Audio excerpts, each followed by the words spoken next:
Now, when it comes to marketing, this is a very famous saying by a fellow called John Wanamaker. He was like the father of modern advertising. If you Google his name, you'll see that, he pretty much revolutionized marketing. But he has this saying, he said, half the money I spend on advertising is wasted. The trouble is I don't know which half.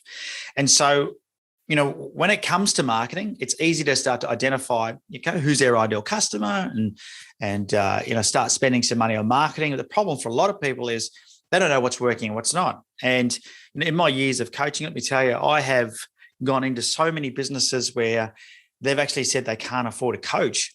And I've said, would it be okay if we just have a quick look at what you're spending in your business and see if there's any areas where you could maybe cut back or save money, and so you could afford to work with somebody? And they go, yep, and we'll have a look and we'll find marketing strategies that they're running that just aren't working. A classic example, I recently had a chat with a business that's a retail outlet, and they're spending a lot of money on TV and radio advertising, and they've got no way of measuring whether or not that's actually working. And it's very, very expensive. So classic example, I've said to them, well, how do you know if it's working? Well, they say, I don't know.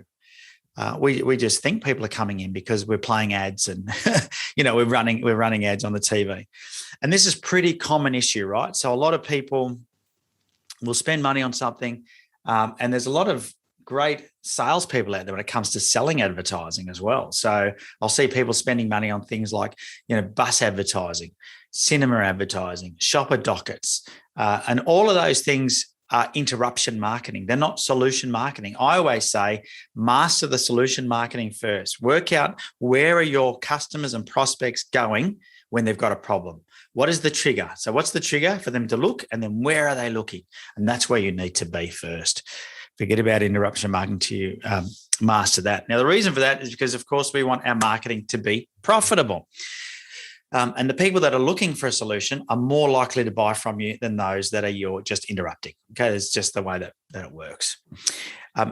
If you think about marketing as a cost or as an expense, I want you to turn that around, and I want you to think about your marketing as an investment. Now, the only reason you're going to think about it that way is if you get a return on your investment. That's really what you're looking for. So you need to know what works. So before we go doing anything, there's a few numbers that we need to work out to make sure that we understand what is working and what is not when it comes to our marketing.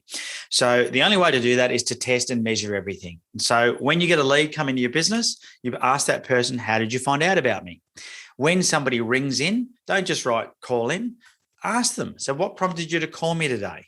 And they might say, oh, I've been getting your newsletters for the last 6 months. And you're like, great. Okay. What was it in the newsletter that you loved? Find out, ask questions. I've got people sometimes that contact us and they'll say, oh, I've been on your database for 7 years. Just been getting your emails. I watch all your YouTube videos. I've been to several of your webinars and just thought it was time. The timing was just right. Now, if I hadn't continually sent messages out to them or kept them engaged, then they would have just gone somewhere else, right? So you just got to make sure that you ask the question, then you can learn what it is that works, and you'll find that, you'll quickly learn that, a lot of your leads are coming from about 80% of your leads will come from 20% of your marketing effort, the old 80-20 rule. And so that's where you start to really focus your time. And what you do is you work on improving your winners and you stop your losers. So any marketing that's not working, you can stop it if you can't make it profitable. Any marketing that is working, well then, bonza, let's turn it up, spend more money on it. Because once you've got a strategy that works, all you need to do is turn it up.